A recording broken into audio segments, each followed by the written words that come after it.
When the vessel is operating in the Arctic, workboats are a vital piece of equipment. Before they are lowered to the water, they must be inspected to ensure all is in good condition. The procedure to follow is to inspect straps and lifting points. Inspect hull for any wear or damage. Ensure the engines have enough oil and gas. Ensure safety equipment is on board, such as oars, flares, life jackets, anchor, and rope.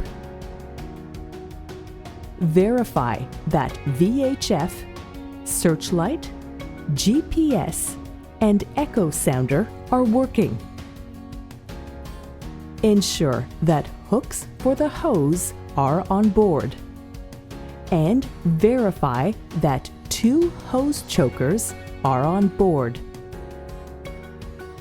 There is a large quantity of cargo contained within the hose while pumping operations are underway.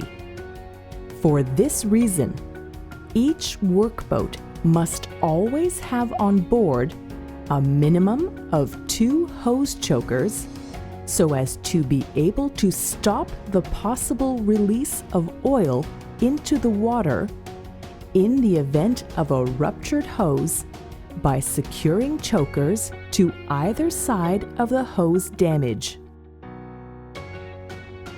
The workboat must be launched with the bow facing into the wind or sea. If not launched correctly, it could get swamped and sunk. Cranes on board tankers are limited in their lifting capacity, so the workboat, along with its gear, is to be considered to be a heavy load. The lifting must be done safely and efficiently, as it would be with any heavy load.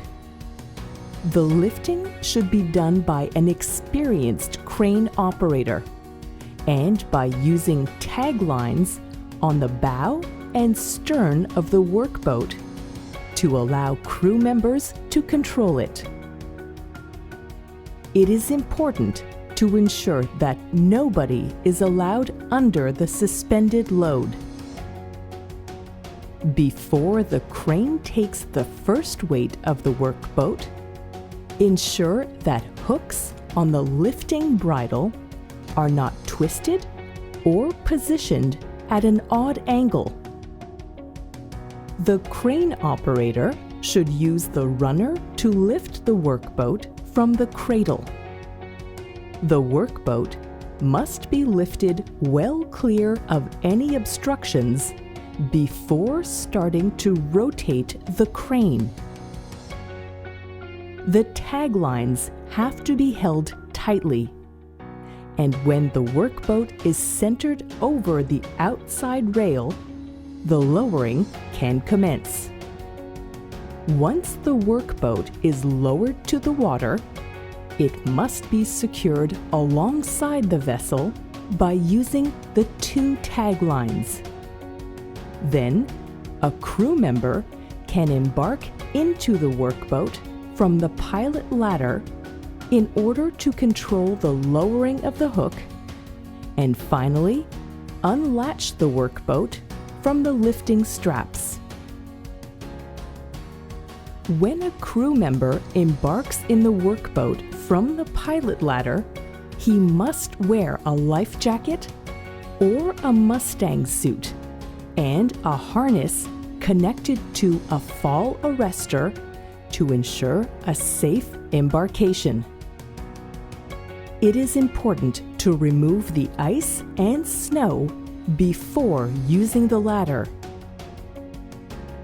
The workboat lifting straps shall be kept connected to the workboat lifting lugs all the time.